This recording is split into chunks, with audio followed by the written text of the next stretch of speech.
நரம்புகளை எப்படி டயபெட்டிஸ் பாதிக்குது அப்படின்றத பத்தி தான் இன்னைக்கு பேச போறேன். இதுக்கு எங்க ஜார்பாவுல நாங்க சொல்றது வந்து டயபெட்டிக் பெரிஃபரல் நியூரோபதி. இந்த நரம்பு பாதிப்பு வந்து ரெண்டு வகைப்படும்.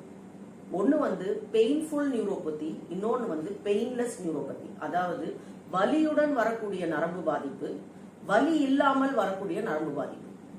நிறைய பேர் நினைப்பீங்க இந்த வலியுடன் கூடிய நரம்பு பாதிப்பு தான் ரொம்ப டேஞ்சரஸ்னு. அப்படி கிடையாது. வலி இல்லாமல் வர நரம்பு பாதிப்பு தான் ரொம்ப ரொம்ப டேஞ்சரஸ். ஏன்னா அந்த பாதிக்கப்பட்டவருக்கு வந்து கால்ல சென்சேஷன் இருக்காது, அந்த உணர்ச்சி இருக்காது. அதனால எங்கேயோ அடிபட்டுருச்சு இல்ல ஏதோ சூடான தண்ணி கொட்டிருச்சுன்னா அவங்களுக்கு அடிபட்டாலும் அவங்க ரியலைஸ் பண்ண மாட்டாங்க. அது ஃபுல்லா இன்ஃபெக்ஷன் ஆகி சலம் வச்சு ரொம்ப டீப்பா போன பிறகுதான் டாக்டரை அணுகுவாங்க. அதுவே இந்த பெயின்ஃபுல் நியூரோபதி வந்து டேஞ்சர் இல்ல அப்படின்னாலும் வாழ்க்கை தரம் குறைஞ்சிடும், குவாலிட்டி ஆஃப் லைஃப் ரொம்ப குறைச்சிடும். நிறைய பேருக்கு வந்து மிளகாய போட்டு எரியிற மாதிரி இருக்கு டாக்டர் அப்படின்வாங்க. சில